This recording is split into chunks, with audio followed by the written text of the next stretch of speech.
欢迎来到新兴消息频道，请订阅频道，所以大家不要错过当天最热门的新闻。我们今天的时事通讯包括以下内容：陈晓和李沁有吻戏，看了高加林和刘巧珍的甜蜜，才懂得这是悲剧。刘巧珍，嘉林哥，你再亲我一下。高加林，今天咱俩的事不能让家里人知道。在《人生之路》电视剧，陈晓饰演一位寒门子弟，高加林是学霸，却又心高气傲。李沁饰演刘巧珍，虽然没什么文凭，但是人很聪明能干。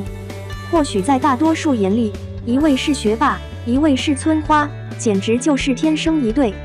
电视剧里早期也有提到，刘巧珍告白高加林，俩人还开始了约会，走过草地，亲过嘴，他很喜欢，他也超爱。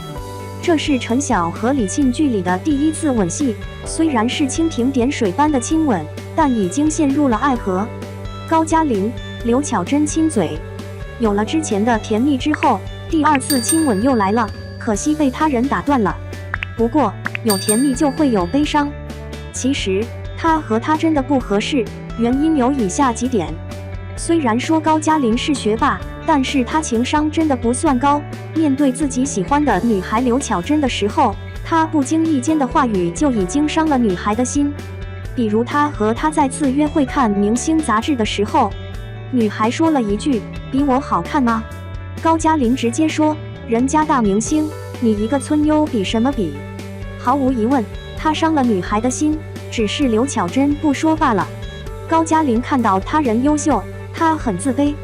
高加林是很优秀的，不过似乎运气不够好。他在经历了高考的名额被自己兄弟高双星王天辰是顶替，同时小学老师转正的名额丢掉之后，他就总是怀疑自己。他带着自己心爱的女孩去买衣服，被商店老板娘看不起，还好在自己同学张克南、刘润男士的帮助下，才化解了尴尬。他不开心的原因，首先自己太穷，没能力，所以被老板娘看不起。其次是自己同学还比他混得好，有钱有工作，能说得上话，而他什么也没有，没有平台施展他的能力，没工作没名气，学霸跌落谷底，回农村只能种地，失落感油然而生。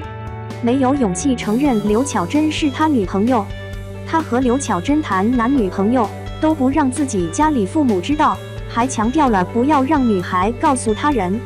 他这话的意思，或许是不够爱刘巧珍，觉得刘巧珍配不上他，或者又是他给不了刘巧珍想要的生活，他没名没工作，他也害怕说出来觉得丢人。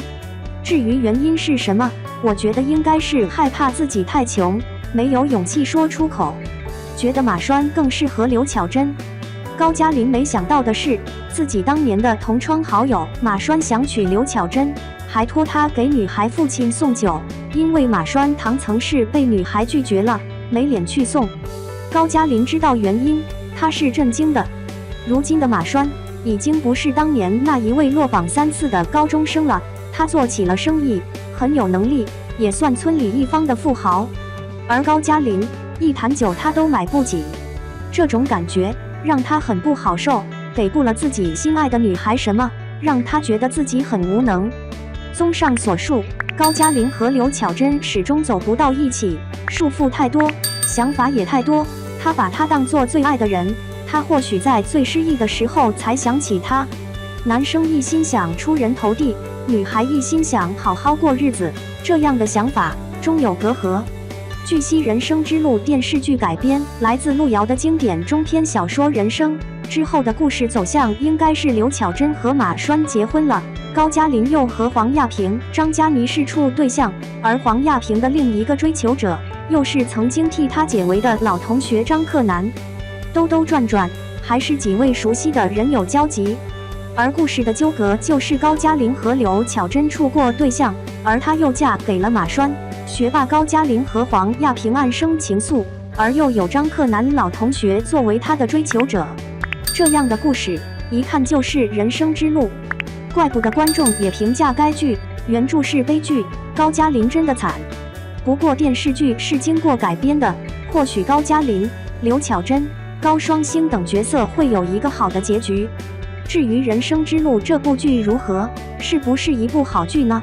那得看一下数据，用事实说话。《人生之路》第8至第9集播出的酷云数据 ，CCTV1 的关注度是以排名当日电视剧第2名的好成绩。同时再说一下首播当日中国视听大数据的相关数据。3月20日，该剧第1集的数据收视率为1.349%，排名第3。这么一看的话，数据还是不错的。至于陈晓、李沁的演技，对角色的诠释来看，观众还是买账的。观众觉得陈晓的颜值很高，饰演的高加林很帅，有他独特的魅力。也有的网友觉得李沁饰演的角色有故事感，那是一位集女性品质于一身的角色，聪明能干，勇于追求新生活。刘巧珍这个角色很有魅力。最后，我也觉得《人生之路》是一部好剧，很有故事感和人生哲理。有故事的人，曾经也经历过走出大山困境的人，或许看了该剧会有感受。毕竟当年每个人从农村走出城市的艰难，那份苦楚，经历过的人依旧历历在目，也算是人生中重要的财富。对此，你觉得陈晓和李沁在《人生之路》里的表现如何呢？